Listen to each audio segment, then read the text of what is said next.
কুমিল্লার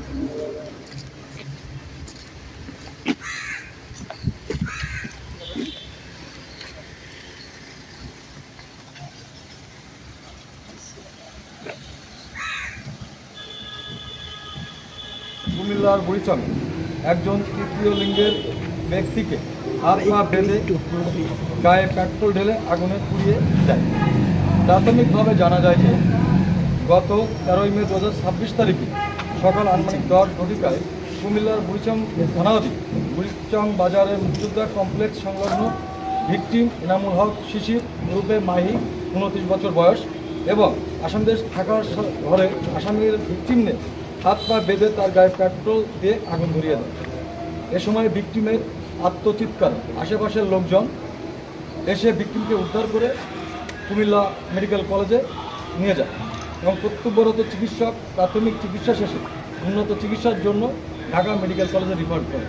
পরবর্তী Dhaka medical college উক্ত ভিকটিমকে জাতীয় বার্ন এবং প্লাস্টিক সার্জারি ইনস্টিটিউটে ভর্তি করার জন্য রেফার করে এবং এই উক্ত ইনস্টিটিউটে চিকিৎসাধীন অবস্থায় গত 17/5/2026 তারিখে আনুমানিক 4 ঘটিকার সময় ভিকটিম মৃত্যুবরণ করে। উক্ত ঘটনায় ভিকটিমের মৃত্যুবরণের পরে তার পিতা বাদী হয়ে বুড়িচং থানায় একটি মামলা করে এবং যে মামলার নাম্বার 17/5/2026 তারিখে মামলা হয় এবং ধারা 302-34 পেনাল কোড 1860। উক্ত ঘটনার পর থেকে র্যাব তার গোয়েন্দা নজরদারি বৃদ্ধি করে এবং এই আসামিকে গ্রেপ্তার করার জন্য চেষ্টা চালায়।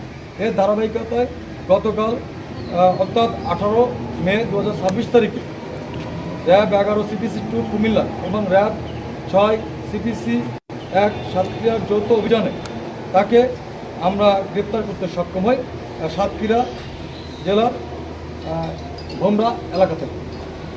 প্রাথমিকভাবে অনুসন্ধানে জানতে পারি ভিকটিম এনামুল হক শিশির রূপে মাহি এবং অন্যান্য আসামিরা সকলেই তৃতীয় লিঙ্গে এবং তারা দীর্ঘদিন যাবৎ একই সাথে বসবাস করে এবং তারা সকলে মাদক ব্যবসার সাথে জড়িত ছিল এবং এই মাদকের টাকা ভাগাভাগিকে কেন্দ্র করে তাদের মধ্যে বিরোধ চলমান ছিল। এই বিরোধের জেরে গত 13 মে 2026 তারিখে আনুমানিক সকাল 10 ঘটিকার সময় এই ভিকটিমকে আসামিরা গায়ে আগুন ঢেলে দেয় এবং পরবর্তীতে তো আসামি ভিকটিম যে ঢাকায় জাতীয় বার্ন ইনস্টিটিউটে মৃত্যুবরণ করে।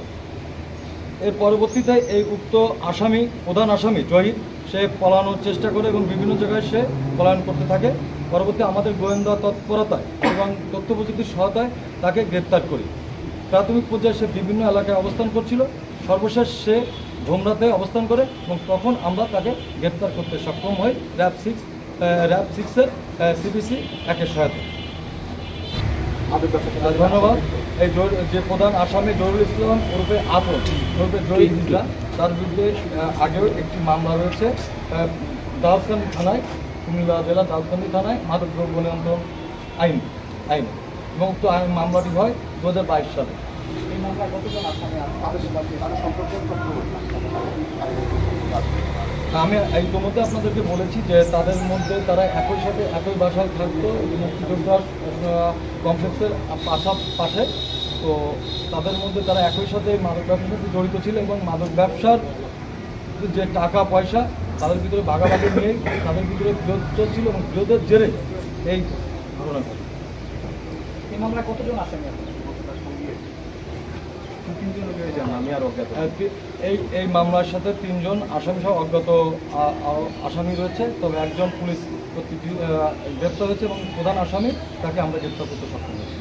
এখানে কি তারা বলেছে যে তাকে কীভাবে মারা হয়েছে? প্রাথমিক পর্যায়ে আমরা দেখেছি যে পেট্রোল গায়ে ঢেলে আগুন দিয়ে পোড়ানো হয়।